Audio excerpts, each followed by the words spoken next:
Welcome back to another explainer. Today, we're unpacking a really fascinating script from Investroco titled The Invisible Architecture, 13 Families Who Rule the World. Now, this source material dives deep into a hidden global blueprint. It asks a pretty huge question. Are major historical events, economic booms, and sudden market crashes just, random? Or are they meticulously controlled by an invisible hand? We're going to neutrally break down exactly what Investroco claims about these incredibly powerful bloodlines and map out this alleged network. So let's jump right into this mysterious architecture. Right out of the gate, the source material aggressively challenges our most basic assumptions. It asks a really simple yet kind of unsettling question. Aapka paisa kiska hai? Or whose money is it? Investroco asserts that the biggest lie in the world is that your money actually belongs to you. And the second biggest lie? Well, that your government is the one actually making the decisions for your country. It's an incredibly punchy way to start, for sure. It's designed to immediately shake up your worldview and get you ready for the idea that there's a hidden layer of control sitting right above our elected officials. To help us visualize all this, I want to introduce a recurring character for this explainer, our glowing green stickman. He represents the everyday citizen, basically you and me, interacting with this invisible architecture.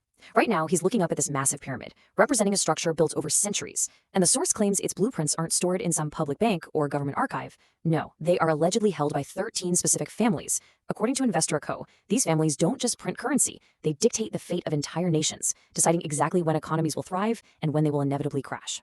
Following our everyday stickman citizen through history, the script traces the roots of this control way back to the 18th century with the emergence of the Rothschild banking dynasty. From there, we move into the 1900s, looking at the massive, sprawling influence of the Rockefeller and Car foundations. But the absolute critical anchor point in this theory, as the source points out, is 1913. This is the year of a highly secretive meeting on Jekyll Island, which ultimately laid the foundation for the Federal Reserve. The script emphasizes a really controversial claim here, that the Federal Reserve is neither federal, nor does it hold actual reserves, but is instead a completely private entity engineered by these very bloodlines. And this brings us to the trap we're allegedly stuck in, which Investroco calls the debt-based economy. Here's how the source breaks it down, and it's a bit of a mind bender.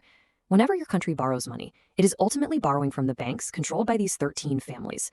This creates money out of thin air, sure, but it also creates an endless, inescapable cycle of interest for the average person. But get this, the most staggering concept they present is that in a debt-based system, if the entire world were to somehow pay off all its debt today, boom, there wouldn't be a single dollar left in circulation.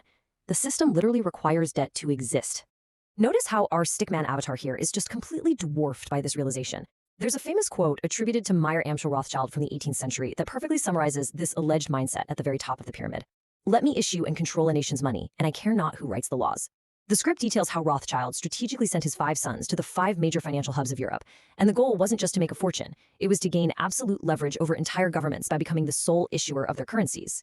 Think about it. If you hold the purse strings, the actual laws become entirely secondary.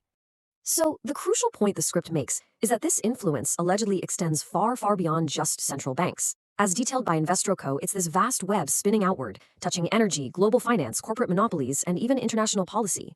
I mean, the Rockefellers didn't just control the oil flowing through America's veins with Standard Oil, their reach extended right into banking, with Chase Manhattan, which we now know as JP Morgan Chase, and directly into policymaking through the Council on Foreign Relations.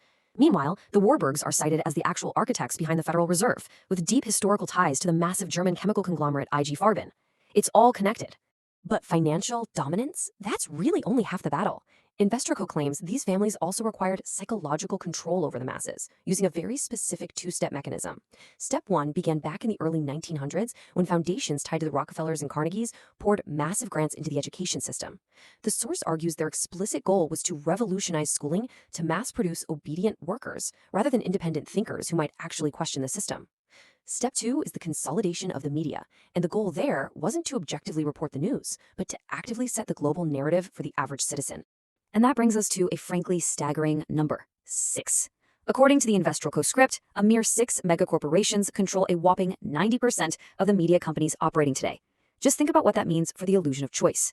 You might flip through hundreds of cable channels or scroll through dozens of different news sites, thinking you're getting a wide diversity of opinion. But the source argues that this massive bottleneck allows the invisible architecture to tightly filter exactly what our stickman, and by extension all of us, sees, hears, and ultimately believes. It perfectly aligns public perception with their global interests. Now we arrive at one of the absolute darkest claims in the source material. Look at our everyday citizen here, completely overwhelmed by the crushing mechanics of global conflict. Investroco states it quite bluntly. War is profitable. In fact, they call it the ultimate supply chain for this hidden architecture. The script asserts that when two nations go to war, the central banks connected to these families often end up funding both sides of the conflict. So no matter who actually wins on the battlefield, the banks win. From World War I to modern conflicts, the claim is that the true victors are always the ones sitting safely behind the scenes, managing the finance and the supply chains of destruction. As we move into the modern era, the source outlines a pretty terrifying technological shift. We're moving away from the old system of physical, slightly anonymous paper money toward a whole new horizon. CBDCs, or central bank digital currencies. The script warns of a massive rollout, predicted around 2026. With CBDCs, your money isn't physical anymore. It's entirely digital, resting on a central server controlled by those very same central banking powers. Our little stickman is caught right in the middle here, transitioning from a system of physical debt to a system of total, inescapable digital surveillance. And well, this inevitably leads us to the Great Reset. You've likely heard this phrase floating around, and it's heavily analyzed in the Investroco script. You will own nothing and be happy. The source views this not as some utopian promise, but as a deeply chilling blueprint for our future. In a world of central bank digital currencies, the ultimate fear presented is that your basic ability to buy food, travel, or just participate in society could be directly linked to a centralized social credit score. If our everyday citizen steps out of line or questions the narrative, click. Their digital wallet could be frozen instantly. Okay, take a breath. The source material doesn't just leave us stranded without an exit strategy. Investorco shifts to a much more empowered tone here, offering direct, tangible solutions to break free. The absolutely crucial first step is overcoming ignorance, because honestly, their greatest weapon is keeping the public in the dark. From there, the source advises some practical steps for the everyday person. Decentralize your finances so they aren't entirely reliant on those central banks. Invest in tangible, physical assets like gold that can't just be digitally erased. And finally, adopt alternative, uncontrolled technologies that operate outside of their centralized servers. Ultimately, the source material leaves us with a really profound choice. As our avatar finally steps out from the shadow of the pyramid and walks through the sunrise, Investroco asks a challenging question. See, the system relies entirely on our collective belief and participation to actually function. So, will you remain a silent participant in their system, or will you take this knowledge and build your own machine before they permanently build you into theirs? It's a heavy, heavy question to consider for your own financial future. Thanks so much for joining me on this explainer, and I'll see you guys in the next one. Hey everyone, how are you? I'm fine. Um, I am new on YouTube. Please support me on YouTube. Subscribe my YouTube channel. I need your support. Thank you. Subscribe my YouTube channel.